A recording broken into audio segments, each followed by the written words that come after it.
So a jump start pack and a tire inflator are both really important things to have in your emergency kit, right? Well, what if you could fuse the two things together? That's what the LOKITHOR does. It's a pretty funny name, huh? This is the model JA300 with a battery capacity of 45 watt hours, has starting current of 800 amps and a peak current of 1500 amps, and is supposed to be able to inflate tires up to 150 psi. That's kind of crazy. The sensor accuracy for the pressure is plus or minus 2 psi. They claim it's suitable for up to 7-liter gas engines and 4.5-liter diesel engines. That's probably straining things with that starting current of only 800 amps, but it is supposed to peak to 1500. I'm going to guess it's probably better just to stick with passenger cars with this thing, but hey, that's what they're claiming. And it says the service life is greater than 1,000 cycles. Well, let's get this box open, see what we have in here. It looks like we have a little pouch of some kind. A little baggie to keep the thing in, I suppose. LOKITHOR, the force of thunder in hand. All right. Thing's got a handle to it. That's kind of nice. A little satchel in here. Get this box out of the way. You don't need these little things. So this is some nice kind of, it's not exactly rubber on the edges here, but it's kind of a softer plastic. And the handle is definitely rubberized. Here we go. We have a light on this end and it says caution hot on this side. That's kind of interesting. Oh yeah, that's the air output. Man, just think about how compact this is. This thing's actually pretty small for being able to have an air compressor inside of it too, huh? But yeah, these small air compressors do tend to get pretty hot. I like the little rubber covers on everything though. Your USB ports here, USB-C for charging, and then a USB-A for charging other devices. That's kind of nice. And then your jumper clamps go in there. Let's hit the power button here. Looks like it defaults to bar. Going to hit PSI though, about 73 PSI. That's crazy. We're probably going to test this thing around like 32. Yeah, that sounds good. Taking a look at the charge level on here, it looks like it comes from the factory 3/4 of the way charged. So that's kind of nice. And setting the pressure on this thing was really straightforward. Haven't even looked at the manual at all, but you can tell you just hit these buttons to go up and down on the pressure that you want to inflate to. I'm guessing you hit the pump button to start pumping. You have to hold it down for a second and then it goes. And then you hold the power button down for a second and then it goes back off. Yeah, that's all really straightforward. Check out the light though. Hold down the button on the light, it comes on. That's pretty bright, actually. Well, hit it again and it strobes. Hit it one more time and it's giving you an SOS blinking. Okay. One more time it goes off. I don't know if it has any other settings. Do you hold it? You just hold it and it goes off again. Okay. But yeah, I don't know. That seemed like a pretty nice little light. I'm guessing inside the bag here, we're going to have some accessories for the pump. Oh, interesting. This just plugs directly in. A lot of other jumpstart packs I've seen have a little dongle thingy to them. I guess for power regulation, but I'm assuming this thing does it internally. One thing I'm not seeing is like some sort of override on here. I've come to find out that a lot of jumpstart packs, they are a little bit too keen on the safety side of things, and you tend to need to have an override button to really get them to chooch. And I'm not seeing that on here. And of course, this is your tire inflator hose. This part's gonna just screw in on here. And it's nice it has a little end that clamps onto your valve stem. But let's take a look and see what the manual says. Please strictly follow the instruction manual to operate. If used improperly or against instructions, it may cause a serious safety incident. Yeah, sure.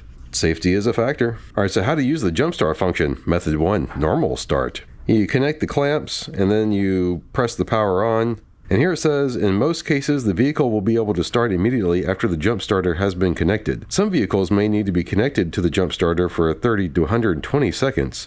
The product will charge the car battery at this time. That's a nice little feature. To continue the operation, if the vehicle does not start immediately, please wait 20-30 seconds before each attempt. Do not attempt more than 5 times within 15 minutes. Well, we're going to attempt it as much as we need to, right? Got to get going.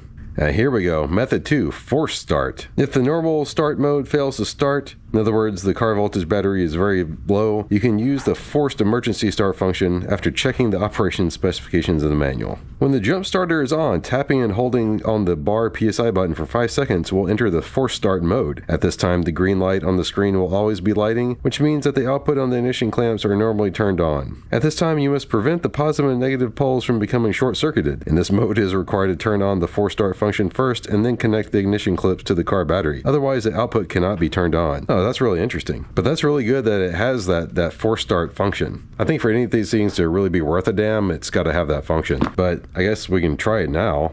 Normally we would plug this in and connect it to the battery and then it would automatically do its thing, but let's press and hold this down for 5 seconds like it says. I heard it click and this green light came on, so that means this thing is giving full chooch right now. Oh, and that's kind of interesting. It's showing a voltage on the display. I hope that's not the voltage inside the battery pack currently, because that's actually a little low if it's going to be jump starting. I don't know. I got the meter hooked up to it here, and it is currently showing 11.5 volts, but here, let me give it the juice. Okay, that clicked back on, 11.6. 11.6, yeah, so that is the voltage it's outputting. I would kind of expect it to be higher, you know, but I don't know. I mean, you'd want this thing to still be able to jumpstart batteries even though it's only 3/4 of the way charged. Maybe one of the things that we're gonna have to like test out, right? I think I won't even bother charging it and see what it does like this. So this is kind of neat. If you wanted to check just your battery voltage, you can hook the clamps up to it and everything, and then just give a quick press of this button, the power button, and it'll disengage the starting function and then just show you just the battery voltage. That's kind of nice. We're going to try that out here in a minute too.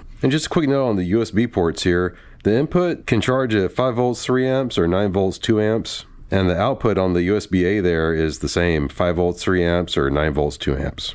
So that's not exactly fast charge, but you know, it's all right. And it did come with a charging cable too, so that's nice. But like I said, I kind of want to try it out without charging it up all the way just to see what it does. It's kind of funny, it doesn't fit sideways in the bag, it just fits like long ways in the bag there like that. And this drops down in there, might as well throw the manual in there, cinch it up, and there you go.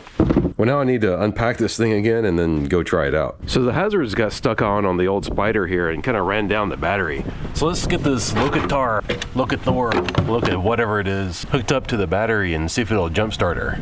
All right, got her plugged in here, gonna hit the power button. And as you can see, we're still on 2/3 of the way charged on this guy and currently reading 12 volts on this thing. I think the way to check just the voltage of the battery, what was it, we hold this thing down, right? And it powered off this, and now we're reading just 12.2, 12.3 on the battery. Should be getting 12.5, 12.6, so the battery is a little low, not super low.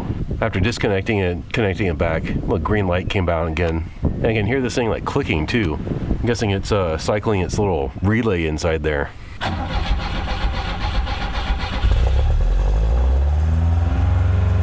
Despite the fact that the car is running like crap, it still cranked it over really well. And it looks like our little power meter here went from 3 bars down to 2. But let's abuse this thing even more before we charge it up. Let's see if we can air up some tires. I don't know if you guys can hear all this wind. Hopefully it's not messing up the audio, but a cold front's blowing in. It's going to be dropping down to freezing tonight. And of course with the colder temperatures, I noticed that the TPMS on the Land Rover here was saying the tire pressures were low. So let's just go ahead and use this thing to pump them up. I screwed the little air inflator hose into the end of it here, turn the thing on, and for the rear tires we need to bump it up to 42. That thing latched on nice and secure, so I like that. Currently it's reading the tire at 33, but let's just hit the pump button. Gotta hold it down for 3 seconds. Well, that's a little strange. I thought it would shut off at 42 because that's where I set it at. Oh, there it goes. I guess I just wanted to make sure it really is at 42. Well, I guess that's a success. These are 255 55 R19s, so you know, not small tires, but not really huge either. I'll let you guys decide if that's pretty good performance for a little emergency pump. I think it is, especially for being battery powered and like this small. Yeah, not bad. Let me go check all the other tires now. Uh-oh, we dropped down to 1 bar on the battery. Think she'll be able to top off the other 2 tires? The torture test continues. These front ones only need 36. All right, just 1 more to go. Well, the battery thingy is screaming at us that it's about to die, but hey, took care of everything we needed it to. Jump started 1 car and filled up all the tires in another. I'm gonna give that a win. Well, I don't know how y'all feel about it, but it's definitely good enough for me. There's a link for it down in the description below if you want to get one for yourself. And give us a thumbs up, and don't forget to subscribe to the channel if you aren't already. Bye. Thanks for watching. Oh, and I plugged it in so it'll charge up, and that's what it looks like while it's charging. So there you go.